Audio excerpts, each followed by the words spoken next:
What's up, everyone? It's Roger and Abe here from DisKingdom.com with an episode of the DisKingdom podcast. And in this episode, we're going to be discussing one of the questions that put to us by Rachel over on the DisKingdom Lounge was, what is our worst Disney park? Now, that was quite an interesting question. Yes, very interesting. Because it's a Disney park. How can it be a bad park? Yeah, so I think it's like one of those questions. I've been thinking about this all week. I'm just going, right, well, what is the worst Disney theme park? And I'm going to go through the ones of just get out of the way.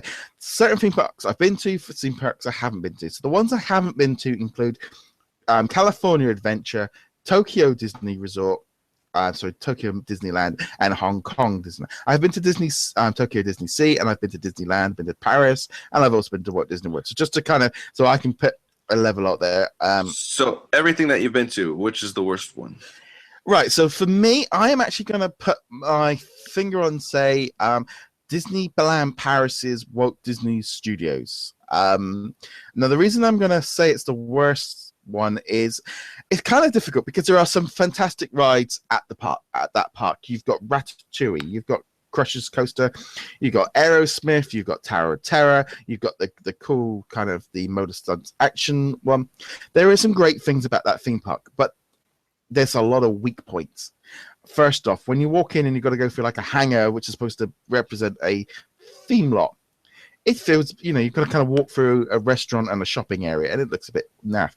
There's no, I like with Disneyland, where in the parks, where you have that circle. You kind of got that natural rhythm where you wander through the park and you go from land to land to land, or you go from country to country, or you go from, in the other one. And the Walt Disney Studios in Paris, it doesn't really feel like it. The theme doesn't, it's just like some random. It's probably got a little bit better theming than the one in Hollywood Studios, because you've kind of got these big buildings and it says like Studio 50, and then inside there's a show, and then there's another one that says Studio this. So it looks like a backlot, but it kind of looks a little. There's not really any feeling to it. It hasn't got that same feeling that you might get in the main park. And also, you can kind of feel a bit lost, and you've kind of got to go back on yourself, and you've kind of got to. There's no kind of big nice circle to go around. And there's some kind of naff attractions. The Toy Story area they've built, the queues are bad in there. There's just, it just doesn't seem to work. It's like you've got the Crush's Coaster, then right opposite you've got the Cars Little Let ride.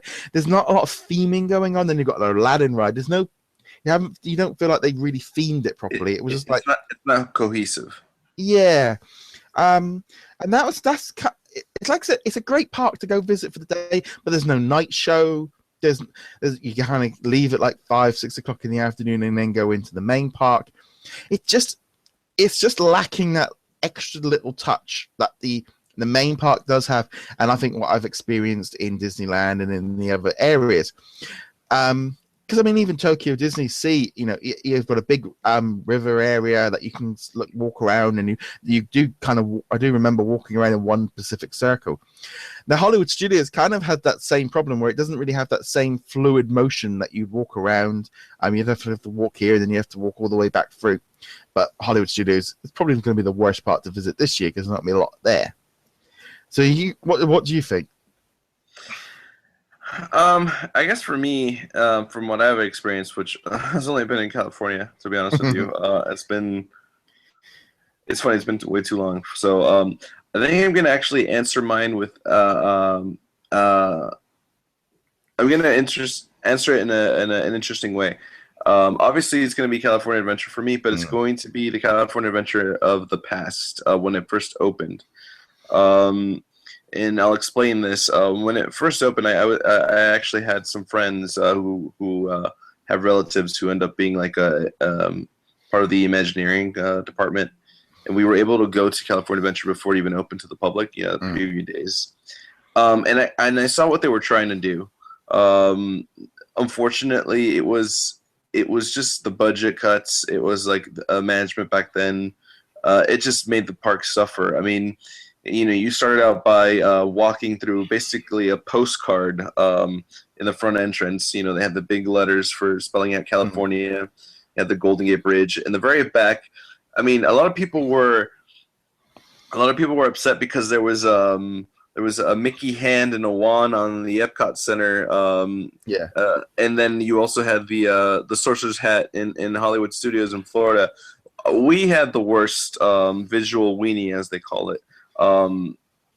We had this big, giant hubcap that was a sun. It was a sun, and below they had a little wave maker. That's it. There was nothing. You couldn't walk through it. You couldn't. There was nothing in it. No shop, no restaurant, no ride, nothing. It was just this little done on the cheap thing. Then you had this Hollywood Studios backlot. Barely had any rides. Mostly food and dining. Too many shops. And don't get me wrong, the cool things that they did introduce actually ended up being spread around the country. Like soaring over California was the awesome brand new ride technology that ended up making its way out to Florida and Tokyo. And Tokyo, which is but now it's going to be around the world. They're changing the video. And then back then, we didn't have Bugs Land. We didn't have Tower of Terror. We didn't have Cars Land. And then, like I said, the main entrance kind of looked like you were walking in your local mall or even your outlet store. I mean, it looked so cheap, so tacky. They even had a restaurant themed to soap operas. I mean, like soap operas. So it's like, what? It's like, what were you guys thinking? It just made no sense. So yeah, I want to say back then that was definitely the worst theme park in my opinion. Because there really wasn't anything. They opened it up with 22 attractions, just like Disneyland opened back in the day.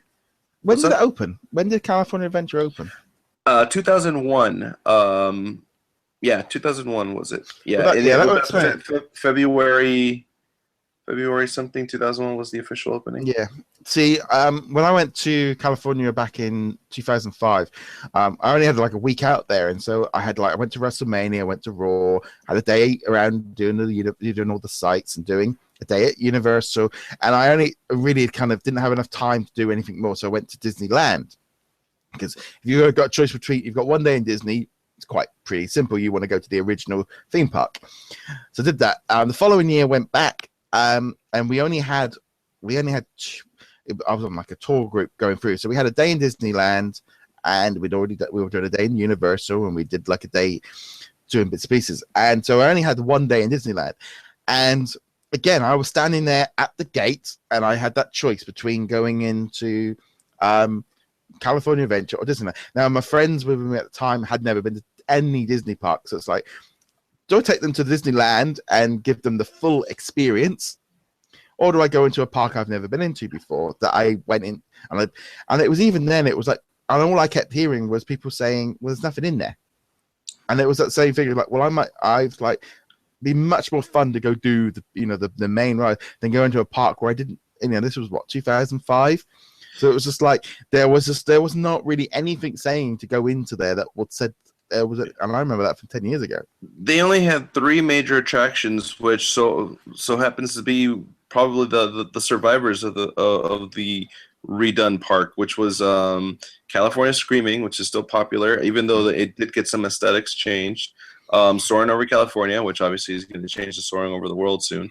And then Grizzly River Rapids, which they made it seem like it was like a modern rafting X Games type of thing, and like they changed it. Now it looks like you're in the wilderness. Now it's more like nature-esque. So I mean, that park received such a huge facelift. I mean, night and day. Now it's become a theme park where actually a lot of other rivals, other theme park industry bigwigs are visiting to see, because like Cars Land has been revolutionary.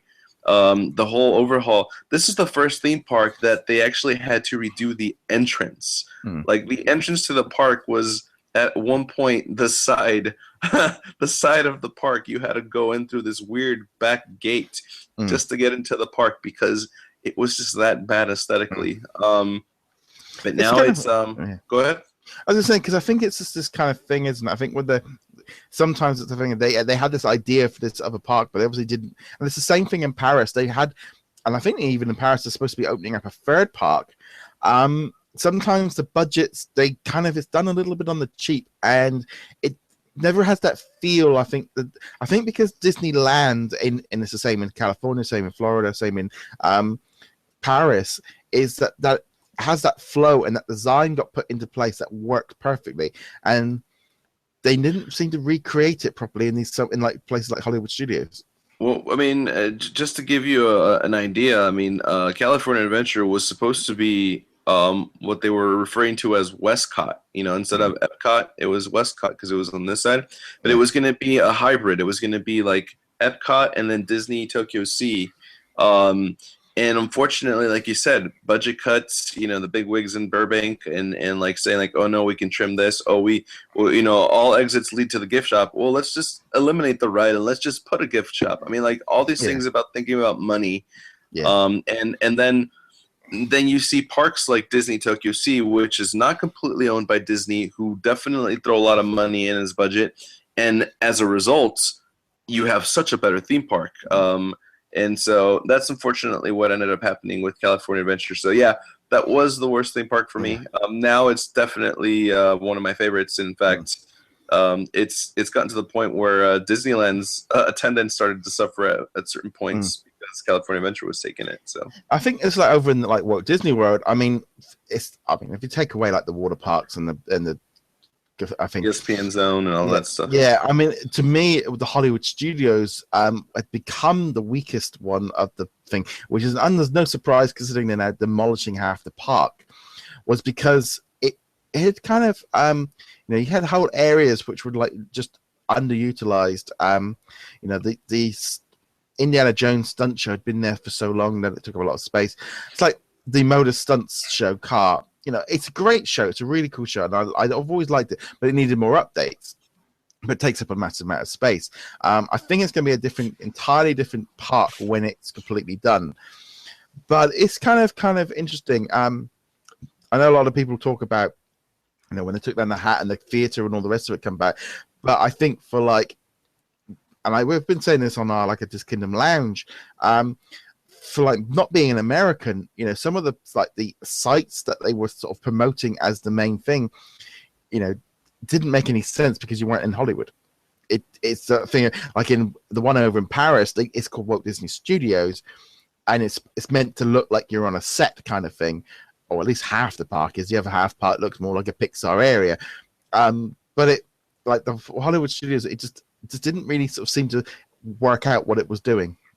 Because at least in Universal, it felt like you were at a Studios. It was just, I don't know. Well, yeah, I mean, the truth is all these parks were basically trying to mimic Universal Studios Hollywood because it is an active working studio. That backlot tour, which they try to do at the other parks, even including Disney Park, it's all mimicking that because when you're out here in California and you're in Universal, that backlot tour is real. You're really driving through sets. And so, I mean, I think that's been overdone. You don't need to do it again. I think it's time for the one in Paris is horrible. Yeah. You go on and there's like a set from Reign of Fire. That was when we did it last. It was like the Reign of Fire. We didn't film it there. You just like put a bit of London and some flames. A few set pieces from like some random movies. And it was just like, this is such a waste of space. What a waste. We came off it and we said, we're never doing that again because it was a complete waste of time. We never did it when we went back the second time because it was just like, there was no point. There was nothing of any interest on it. And yeah, I'm glad they got rid of it. The one in Florida was not, at least in Florida, they had like vehicles and stuff. You had Herbie, you had a few vehicles that they put in. But I remember doing that one in Universal. And saw a big crash area from the world. I think it was War of the Worlds that was there at the time. So like the Desperate Housewives set. And, are you talking about here in out there in Universal? And they were filming Desperate Housewives on the set at the time. They had they were going past sets. Oh, they're filming this in there at the minute. They're filming here. Here's like the Back to the Future street. I mean, that was for me amazing seeing the Back to the Future building. and seeing, that scene where the water comes down in the like the Mexican street, and it's funny when I watch movies and you see the set being moved and go, that's Universal. And I was just working there the other day. yeah, and it was this kind of thing of just thinking that works because it's real. It is, and when we get out to California and we go and do Universal, I want to do that ride. I want to do it because of that. And the other ones, it's just faking it, and it doesn't work because it doesn't have that. It's just random props. And then also they need to update the props more on those things, like at Hollywood and in Paris, because, like I said, Reign of Fire and stuff. It's like, well, that was a movie from 20 years ago that wasn't even really that big a hit. They don't update these things enough to make it worthwhile doing. And I think that's the big problem with Hollywood Studios and the Walt Disney World studios in Paris, is that thing of they were put in, but they weren't putting in with any thought and any money to it. Right. Yeah, absolutely. So yeah, obviously that seems to be a common theme here. Spend more money, definitely update, and then the parks become better. So, but yes. But we'd love to know your worst Disney theme park. Comment below. Get in touch with us. That's the best thing. If you haven't already done so, remember to check us out at DisKingdom.com. Remember, you can check us out on our Facebook and Twitter. We are running a giveaway this week, and we're giving away a $50 DisneyStore.com gift certificate to celebrate 1 year of us launching DisKingdom.com. And yep, so definitely do that. And remember, check us out at Patreon.com. And big thank you to Ethan as well. We've managed to talk to him as well this week. And able to add something. Nope, that was exactly what I was going to add. Even. Yeah. Hi, even. So yeah, if you were into Magic Bands, definitely check out that podcast, because basically I spoke to him for about half an hour about Magic Bands. It was kind of going into a little bit more depth and stuff, so that was kind of cool. And as per usual, remember to hit that subscribe button, and we shall see you guys in a later episode. Laters. Adios. Adios.